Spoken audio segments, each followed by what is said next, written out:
Hello everyone, in this video I want to modify my Rancilio Silvia E, I think is the model, which is should be the 5th version of this portafilter machine. And the problem is this switch here is not a switch that remains in its position. It means that it always jumps back. I want to enable this machine to get up to temperature when I wake up, so that maybe 15 minutes before my alarm goes off I can start up this machine, heat it up, and then when I get out of bed it's hot and ready for me to make some espresso, because we all know you can't really get any espresso out of a cold machine.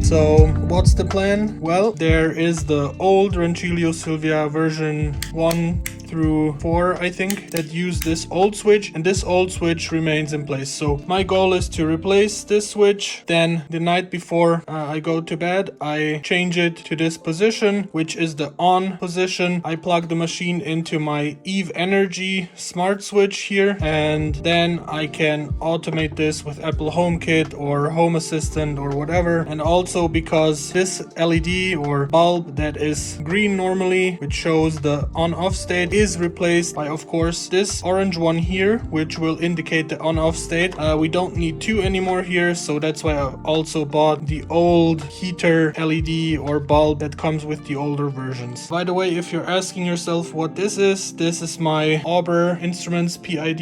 It really made the machine at least twice as good as it was before. Sorry again for the video quality. It will be a little bit shaky because I'm recording everything on my iPhone, since my large camera is still mounted to my desk. But yeah, I've already taken out the water container, and of course it's very dark in here, but you can see the two screws that I have to take out first. Pretty much we have to take off this cover, then turn the machine around and get to the electrical wires that are kind of behind this metal cover here. So give me a moment to do that and I'll be back. And by the way, before I forget, the space in here is pretty tight, so you can only fit a very short screwdriver into this area.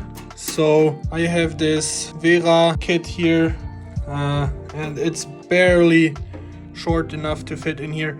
And I think you need a Phillips head, so not this flat head. I have to swap this around quickly.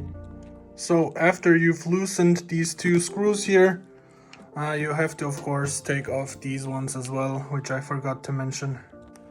So back to this position, and sorry by the way for the video quality. I mean, the picture should look good, but it will be a little bit shaky. I'm all recording it on my iPhone. So pretty much I've taken out these 4 screws already, which lets you pop off this cover, and we need to get to the back here.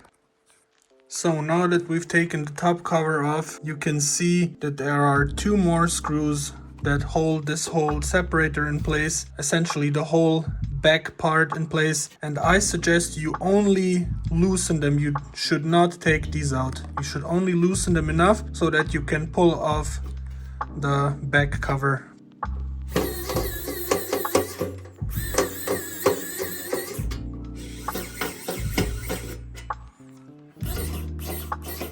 Okay, that's enough, I think.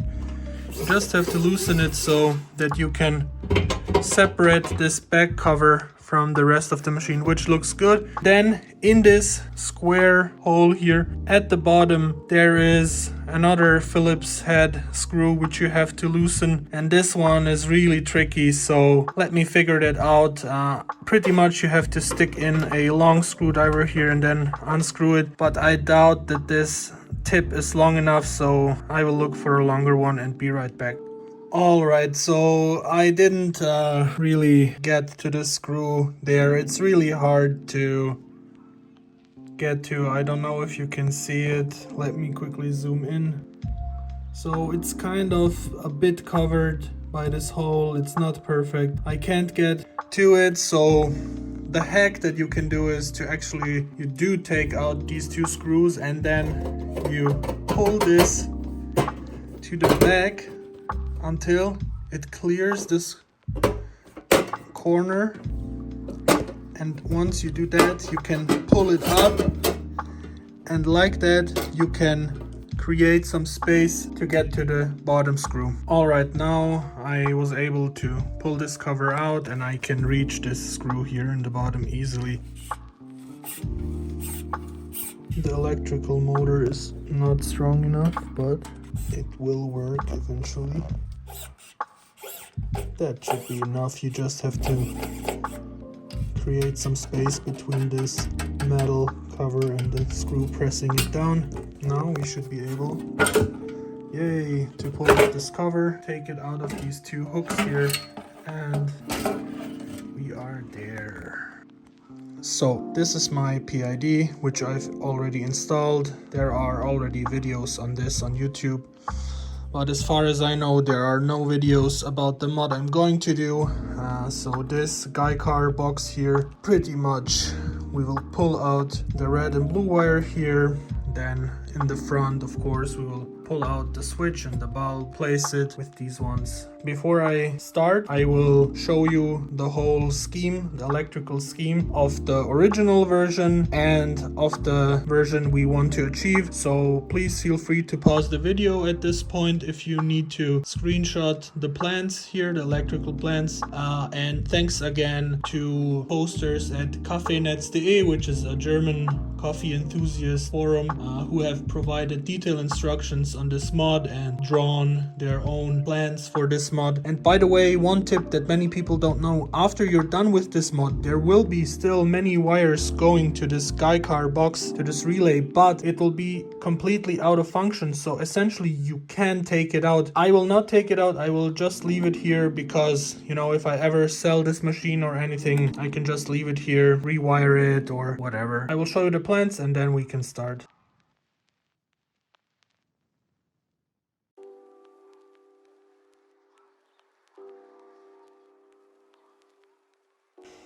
Alright, I've printed out the instructions here like a real boomer. What you will need is additional wires so that you can to the red and blue wire here and pull them all the way to the front where the switch will be. Also, these kind of Vago connectors can be useful, but you can also achieve the same with these cable connectors here, these shrink connectors. So step one is to pull out the red and blue wire from the relay and expose the two wires. So let's start with that. Now that I've disconnected them, I will just cut this off. Really hard to do this with one hand, but alright.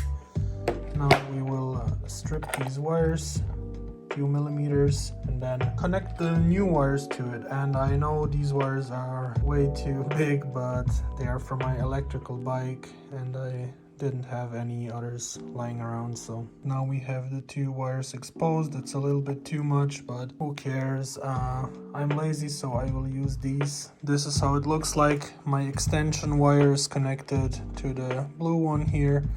I'll connect the red one to my red extension wire. How you do that is you pretty much get this wire into this hole and press down on this orange lever, and then they are tight and you bridge the connection between the two wires.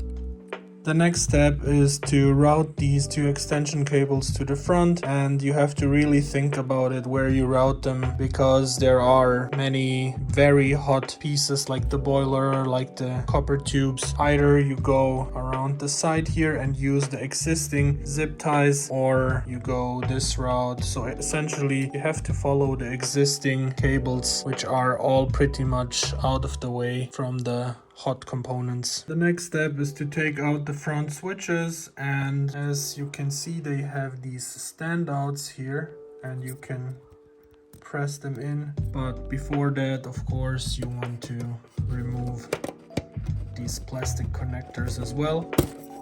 And I believe that these wires will serve no function anymore, since they were only used to send a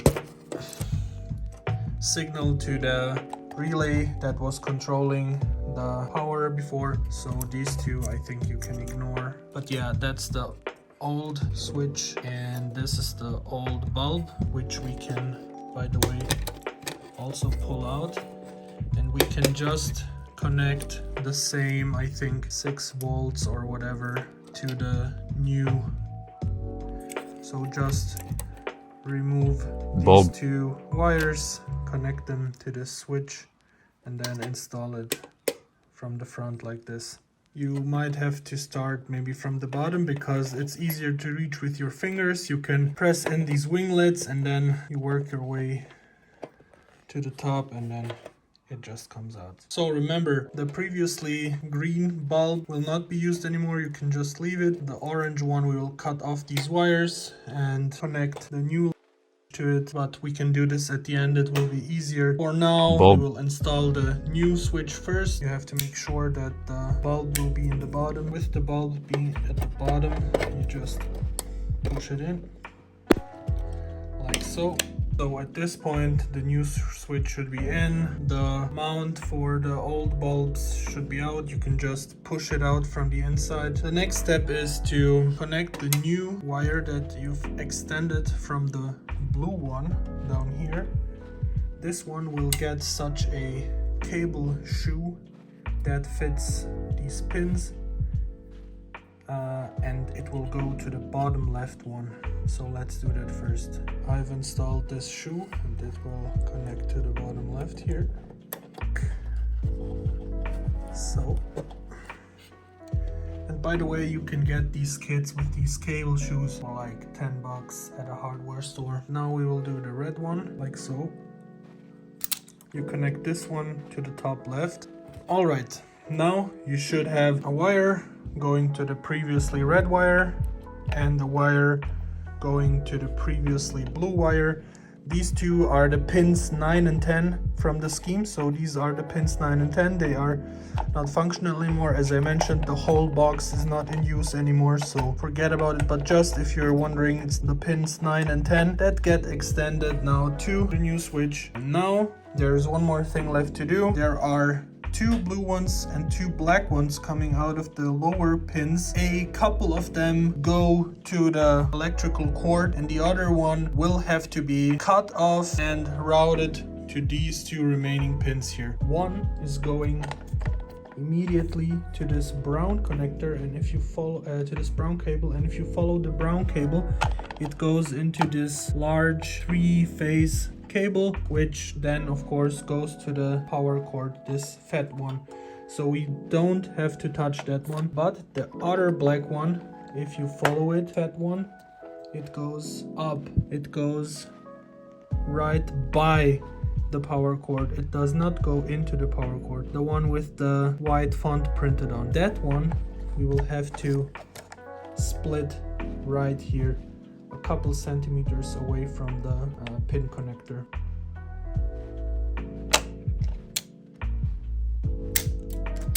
The goal is to connect the upper part of this black wire to the upper right and the bottom part of this cable to the bottom right. And I think you can switch these around because they will be connected anyway, but that's how I will do it. That's why I need 2 more wires. I've actually recycled them from an old power cord. I think they should be thick enough to handle this voltage. Let's connect the bottom part to another extension cable with such a Wago connector and connect it to the bottom right connector first. Alright, it is connected to the bottom right. Now we have to do the same thing with the upper part of the black cable and connect it to the top right connector. Alright, that's it. Now that all the 4 wires are connected to the 4 pins on our new on-off switch, we have to install the new Silvia V4 bulb. Pretty much you have to use this one with this weird little lamp. You have to cut off the wires, strip them and connect them to this light. This may actually require quite some force to get pushed through from the other side. Now we just connect these 2. Now you should be able to power on your machine like this and make it stay on permanently. So this is what I will test now. See if the switch works, see if the bulb indicates the thermostat being active correctly before I screw it back together and test it with the smart plug. Welcome to my kitchen.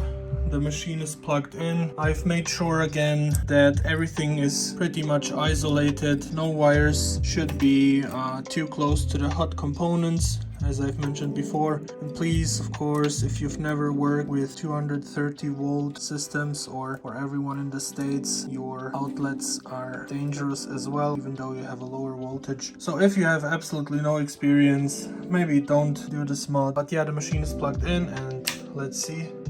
And yeah, it seems to work. And the bulb also came on. So this is exactly what we want. Let me quickly test. Okay, this also seems to work. So yeah, that's it. I'm very happy with this mod, and in another video I will show you how to automate everything with the smart plug. But for this video I think this is enough. I hope it helps you. Please let me know in the comments if you need additional help, information. I can always add stuff to the pinned comment or to the description. I can give you some links to the parts, even though of course I'm not sponsored by anyone. So the parts being these two Rancilio components, but you know, you need 4 wires as well, and these Wago connectors, these cable shoes, and so on. I have screwed the whole thing back together to actually test it with the smart plug. Make sure you route the hoses correctly.